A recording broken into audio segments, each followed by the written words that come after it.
இந்த பார்வை இல்லாத இந்த மனுஷனை நல்லா அறிந்து வைத்திருந்தான்.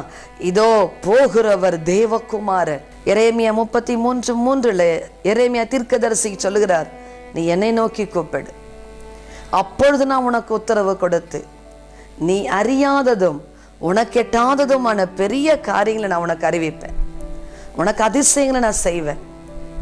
உன் கண் காண ஆச்சரியமாய் பிரமிக்கத்தக்க அளவுக்கு உனக்கு அற்புதங்கள் நடக்கும்.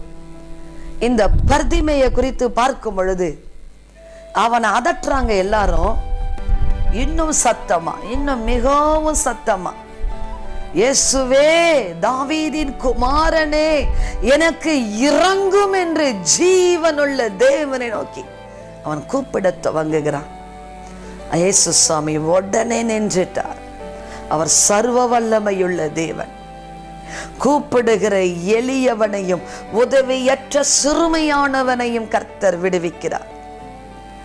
ஒருவேளை உன் சத்தத்தை உன் வீட்டில் உள்ளவர்கள் கேட்காம இருக்கலாம். நீ கூப்பிடுகிற சத்தம் உன் புருஷன் காதல விழாம இருக்கலாம், உன் மனைவியின் காதல விழாம இருக்கலாம், உன் பிள்ளைகள் காதல விழாமல் அசத்த பண்ணிவிட்டு போகலாம். சொந்த பந்தங்கள் ஐயோ நீ கூப்பிட்டா ஏதாவது நீ கேட்டு விடுவாய் என்று சொல்லி போனையே ஆஃப் பண்ணி வைக்கலாம். ஆனா கர்த்தர் உன் சத்தத்தை கேட்கிறார். தேவன் நின்றார். அவனை தம்மிடத்தில் வரும்படியாக அழைத்து கொண்டு வரும்படியாக சொல்லுகிறார். ஐயோ எங்களுக்கெல்லாம் ஆண்டவர் உதவி செய்வாரா? அவங்களுக்கு தான் செய்வார். கூடவே போயிட்டு இருக்கிறாங்க, ஊழியத்துலலாம் நிற்கிறாங்க, எங்களுக்கெல்லாம் செய்வாரா?